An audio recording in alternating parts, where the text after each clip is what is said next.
Litin Daf Nun Chet. Bonjour, dans la deuxième partie de notre DAF, on continue la saga de Sikrikin. Sikrikin, c'est un goy, un mafionnaire en fait, qui prend des terrains de force d'autres personnes. Et il y a certaines halakhot à connaître sur ce sujet. Par exemple, la personne qui a été volée, elle peut après délivrer son champ quand le goy va le vendre à quelqu'un d'autre. Et la possibilité, bien sûr, de délivrer son champ parce que c'est un champ, il n'a jamais fait Yaouch dessus pour de vrai. Le goy, il l'a pris de force et tout le monde sait, c'est quelque chose qui est clair, qui est évident, que il n'a jamais voulu le donner pour de vrai au goy. Après une petite recherche que j'ai fait dans le shoot du Rashba, pour essayer de voir dans quel endroit le Rashba il en parle de ce sujet, il amène un cas qui ressemble un petit peu, et le Rashba, il fait une ressemblance à propos de cette suga de sécurité.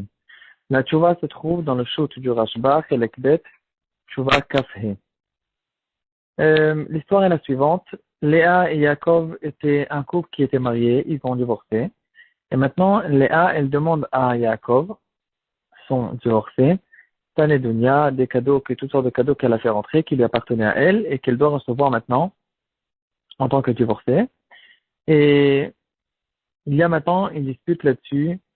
Est-ce qu'il doit lui donner et il ne doit pas lui donner? En général, quand dans les post-it s'écrit Yaakov et Léa, on comprend que c'est pas leur vrai nom. Parce que quand eux, ils ont écrit les tchouva, ils étaient encore vivants, c'était encore des gens qui étaient connus dans la ville. Et donc, le Rashba, sûrement, ils ne pouvaient pas dire leur vrai nom.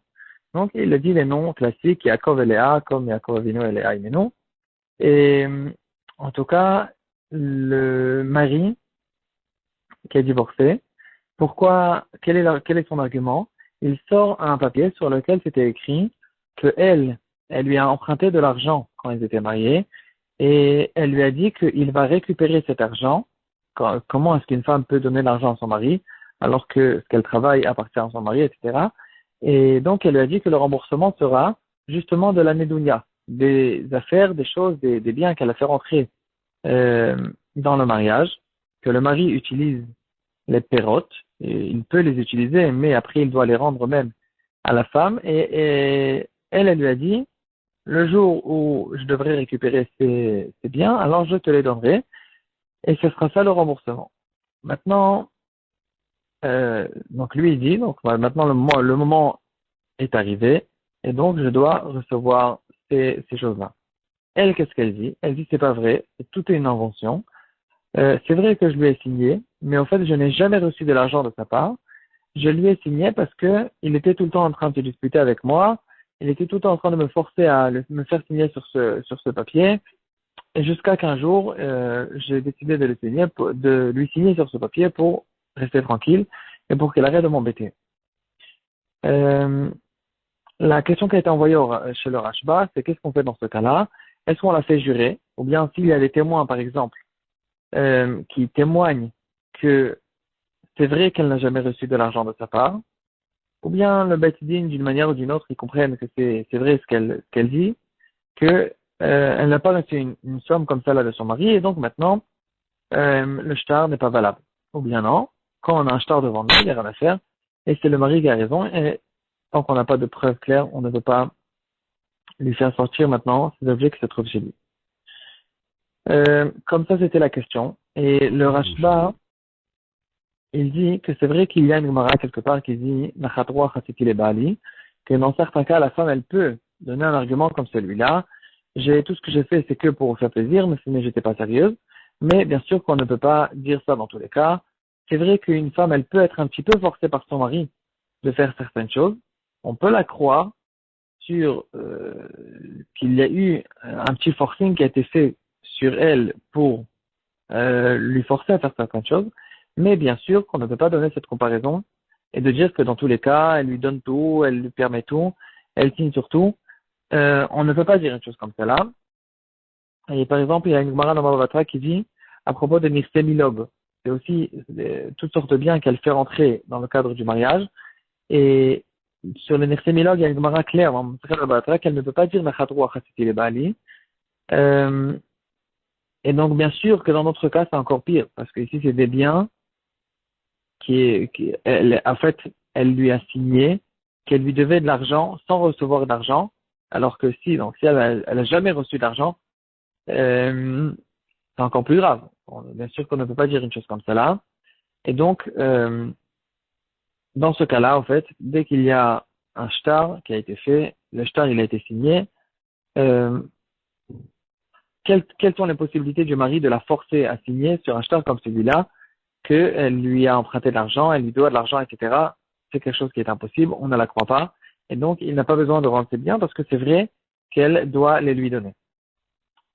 Et c'est là qu'il faut faire la comparaison avec le sikrikon. Alors, un sikrikin, dans le cas de sikrikin, on parle euh, une personne qui est dangereuse, que toute la ville sait que c'est quelqu'un qui peut faire du mal, qui peut tuer, etc. Et dans ce cas-là, le cas, il est très clair que cette personne n'a jamais été intéressée de lui vendre de lui vendre son champ, ni de lui donner ce champ, etc.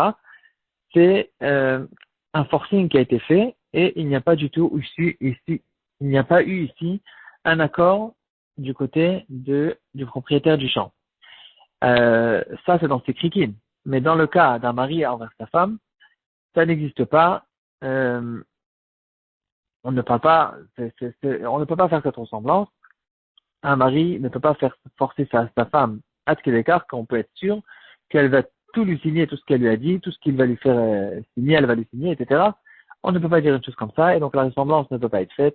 Et donc, c'est sûr que dans le cas où elle a signé, elle a été d'accord de rentrer dans ce shiboud, et même si on a eu des témoins clairs qu'elle n'a pas reçu cet argent, dit le Rashba, puisqu'elle a signé, ici il y a un kinyan qui s'appelle kinyan odita.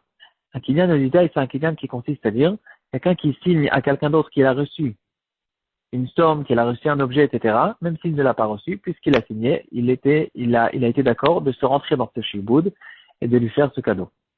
Donc ici aussi, même si on a une preuve claire qu'elle n'a jamais reçu cet argent, le forcing n'est pas assez fort pour qu'on puisse dire qu'elle a été forcée. Et, c'est comme si qu'elle avait un revolver en face d'elle pour qu'on puisse dire qu'elle a été vraiment forcée. À condition, donc ça c'est le psak normal que dit le Rashba. À condition, dit le Rashba, que on connaît cette personne et on sait qu'il l'a forcée pour de vrai. Et dans certains cas, des cas qui sont assez rares, ça peut exister, mais c'est à elle de prouver cette chose-là. Si par exemple, dit le Rashba, il l'a pendu, je sais pas ce que ça veut dire, ou bien il l'a frappé makaraba, il a bien frappé, il a bien tabassé, ou bien il lui a fait très peur, et il a la possibilité de lui faire peur. Et donc, en connaissant cette personne, en comprenant le Batidin, ils sont censés rentrer dans cette histoire, essayer de comprendre quel est le genre de cette personne.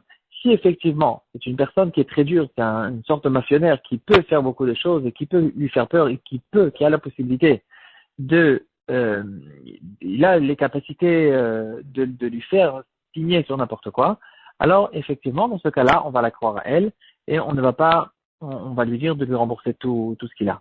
Mais dans le cas habituel, le mari envers sa femme n'est pas considéré comme un sick